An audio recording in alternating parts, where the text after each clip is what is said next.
प्रशालेचे श्री कुंभार सर, त्यांना मी विनंती करते की त्यांनी आपले विचार मांडावेत.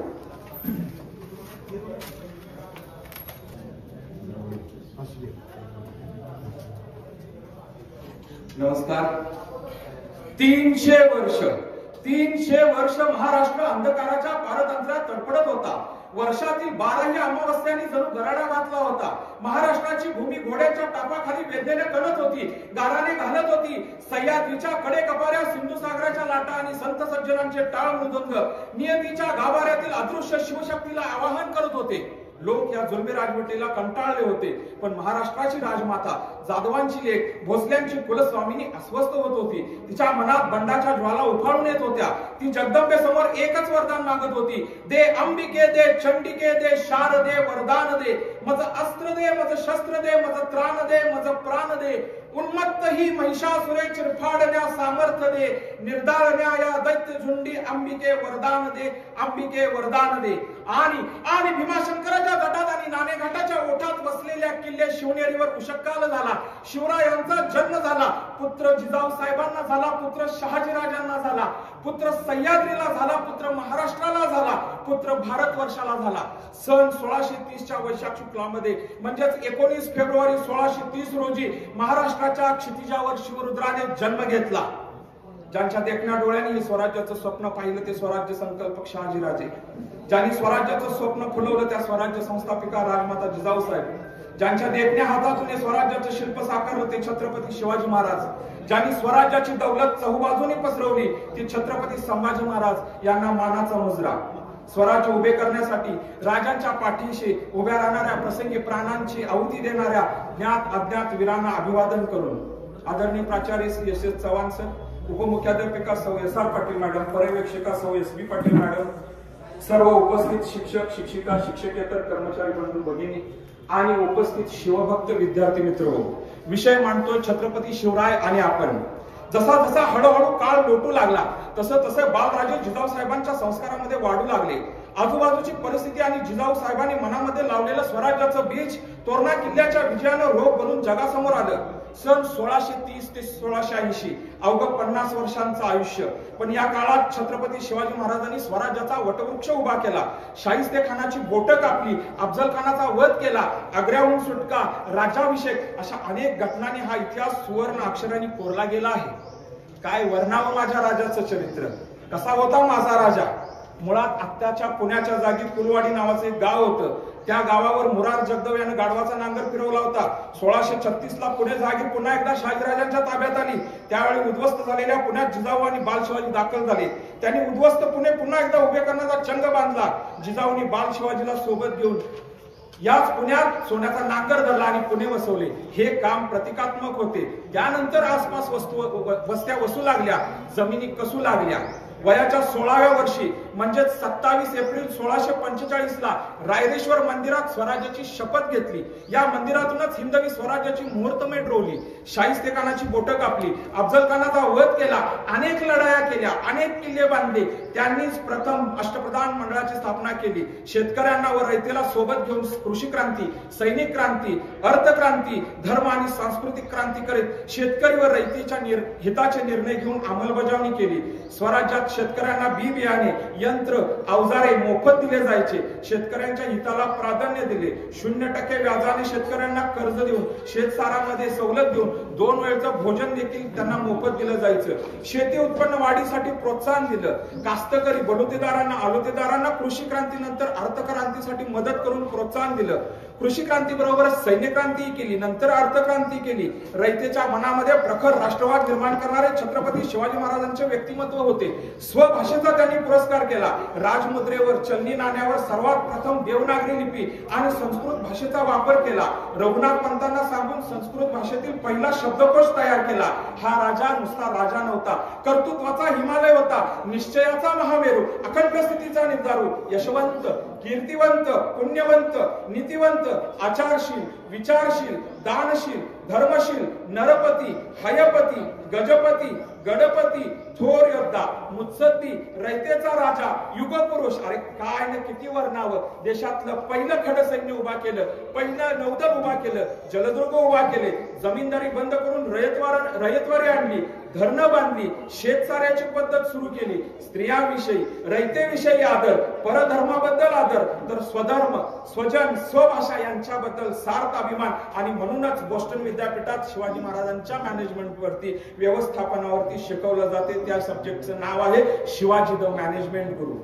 शिवजन्माच्या निमित्तानं आपण मोठा सोहळा साजरा करतो, शिवविचारांचा जागर करतो. लोक म्हणतात की काय फरक पडतो, पण यानं काही फरक पडतो का? पण कुठली गोष्ट ही वाया जात नसते असं माझं मत आहे. विष्णू नागर नावाचा एक कवी आहे, त्यानं खूप सुंदर लिहिलेला आहे, मौसम बदलता है तो फरक पड़ता है, मौसम बदलता है तो फरक पड़ता है, चिड़िया चहकती है तो फरक पड़ता है, किसी का किसी से प्यार हो जाता है तो फर्क पड़ता है, आदमी अकेला लड़ता है तो फर्क पड़ता है, आत्महत्याएं होती है, भूख बढ़ती है तो फर्क पड़ता है, यहाँ तक एक कहने से भी फर्क पड़ता है कि क्या फर्क पड़ता है. इसलिए फर्क लाने वालों के साथ लोग खड़े हो जाते हैं और लोग कहने लगते हैं हा फरक पड़ता है. हा फरक पडतो आणि तो पडावा म्हणूनच हा छत्रपती शिवरायांच्या विचारांचा हा जागर या ठिकाणी शिवजयंतीच्या निमित्तानं मांडला गेला. म्हणूनच ही शिवजयंती नाचून साजरी करण्यापेक्षा आपण वाचून आणि ऐकून साजरी करूया. महाराजांनी दैदिप्यमान इतिहास घडवला. या इतिहासाबद्दल नुसता इतिहास म्हणून अभिमान बाळगणं उपयोगाचं नाही. या इतिहासाची पारायण झाली पाहिजे.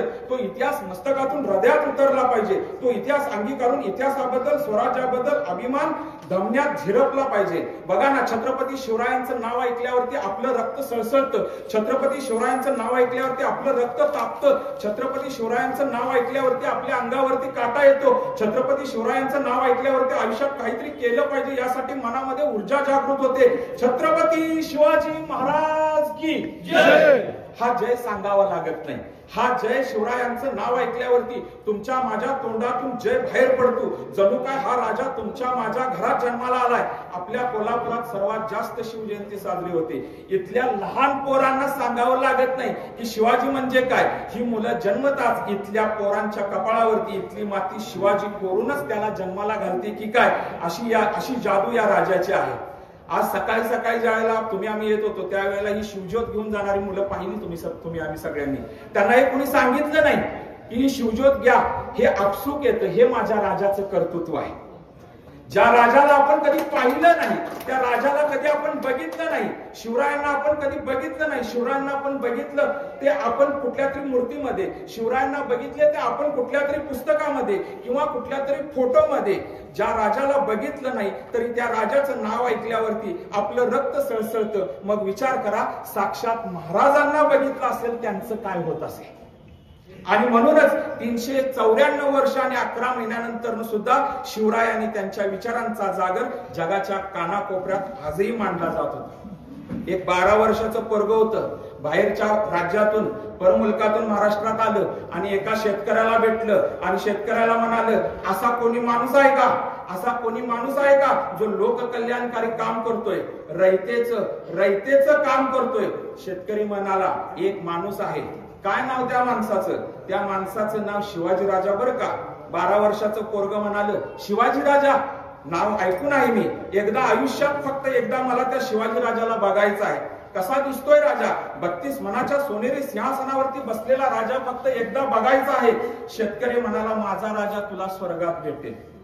बरं का, स्वर्ग म्हणजे कुठं? स्वर्ग म्हणजे माझा रायगड. तुला माझा राजा रायगडावरती भेटेल. 12 वर्षाचं पोरग या डोंगरातून त्या डोंगरात, या कडे कपारीतून त्या कडे कपारी, काटा पायामध्ये टोचत होते तरी पण रायगडावरती गेलं. का? शिवरायांना बघायचं आहे. रायगडाच्या पायथ्याशी गेलं, त्याला भेटले महाराजांचे सेनापती म्हटले, काय काम काढलेस? पोरग म्हणलं, काय नाही जी, राजाला भेटायचं आहे. राजाला भेटायचं आहे वय तुला? वय जी. काय करतो तू? काय नाही जी, गाणी लिहितो, चांगल्या चांगल्या कविता लिहितो, गाणं लिहितोस, कविता लिहितोस. मग महाराजांच्या वरती एखादं सुंदर असं गाणं लिहिलं असशील की नाही? नाही बा, माझ्या ध्यानातच नाही राहिले. एक काम कर, रायगडाच्या खाली जा, 10 दिवस थांब आणि शिवरायांच्या वरती एक सुंदर असं गाणं लिह आणि मग वर ये. ते पोरग गेलं, रायगडाच्या पायथ्याशी थांबलं आणि त्या पोरानं राजावरती सुंदर असं गाणं लिहिलं.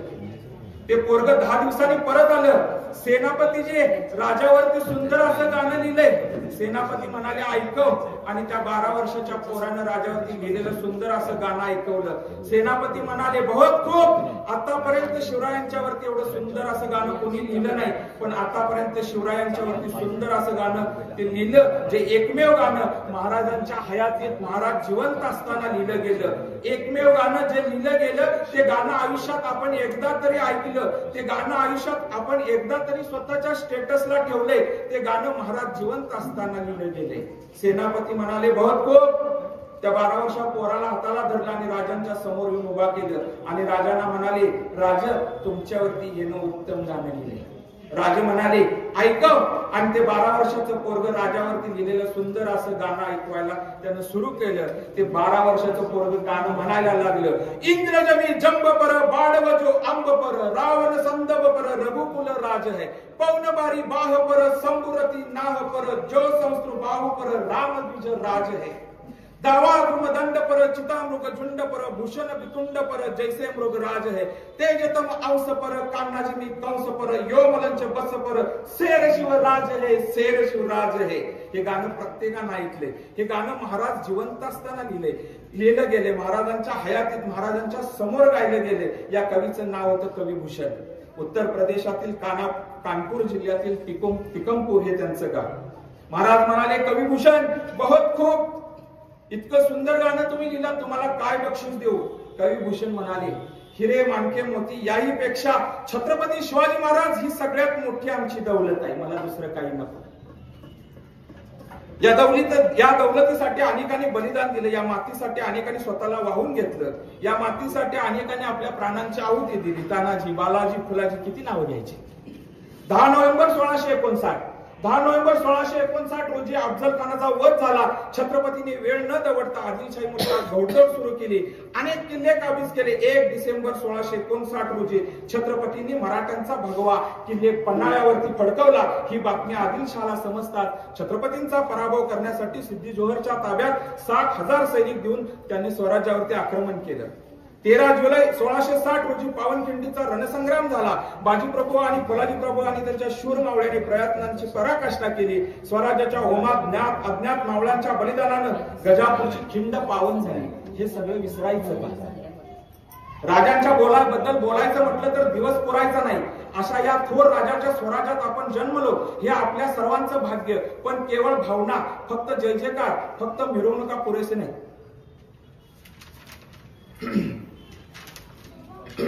केवळ दाढी वाढवून आणि कानात बाळी घालून मावळे होण्यापेक्षा छत्रपतींना अपेक्षित असलेले गुण आपण आपल्यात अंगीकारण्याचा प्रयत्न केला पाहिजे. आपला समाज, आपलं राष्ट्र यांच्या भल्यासाठी आपण झटलं पाहिजे. शिवभक्ती आपल्या रक्ताचा भाग बनून समाजाच्या उत्कर्षासाठी समाजाच्या घटकांच्या विरोधात उभी राहिली पाहिजे. ज्या गडकिल्ल्यांचं वैभव हा उभा महाराष्ट्र आपल्या अंगाखांद्यावर मिरवत आहे, त्या मराठी दौलतीचं रक्षण संवर्धन केलं पाहिजे. गडकिल्ल्यांचा उपयोग केवळ रील्स बनवण्यापुरता किंवा फोटो काढण्यासाठी न होता तो इतिहास अनुभवण्यासाठी झाला पाहिजे. माझा राजा 3.5-4 महिने पन्हाळ्यावरती होता. पन्हाळा बघताना माझा राजा त्यावेळेला कुठं कसा फिरला असेल, 3 दरवाजावरून शत्रूच्या सैन्याकडे वाघाच्या नजरेनं कसा पाहत उभा राहिला असेल. पन्हाळ्याच्या मातीचा कण आणि कण छत्रपतींच्या आणि धाकल्या धन्यांच्या स्पर्शानं पावन झाला आहे, याची जाण पन्हाळा फिरताना अनुभवताना आली पाहिजे.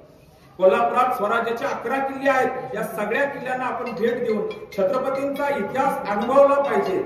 याच कोल्हापूरच्या मातीत महाराजांनी आदिलशहाचा सरदार रुस्तमे जमा याच्या बरोबर युद्ध खेळल्याची नोंद आहे. पण अजून या युद्धभूमीचं ठिकाण मात्र इतिहासकारांना निश्चित करता आलेलं नाही. आपल्यातल्या एखाद्याने इतिहासाचा अभ्यास करून याचा जर शोध घेतला तर कोल्हापूर धन्य होईल. केवळ डीजे लावून मिरवणुका काढून उपयोगाचं नाही. महाराजांचा इतिहास, त्यांचं कर्तृत्व, त्यांची शिकवण केवळ पुस्तकात न राहता ते मस्तकात शिरलं पाहिजे, मस्तकातून हृदयात उतरलं पाहिजे, हृदयातून विचारात आलं पाहिजे, विचारातून आचरणात आलं पाहिजे. आणि तरच आपण मावळे म्हणून घ्यायच्या योग्यतेचे ठरू. तरच खऱ्या अर्थानं शिवजयंती साजरी केल्याचं, शिवविचारांचा जागर मांडल्याचं पुण्य आपल्याला लाभेल.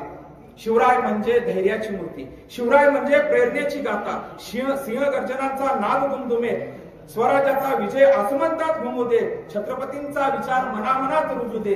शिवजयंतीच्या सर्वांना हार्दिक शुभेच्छा देतो.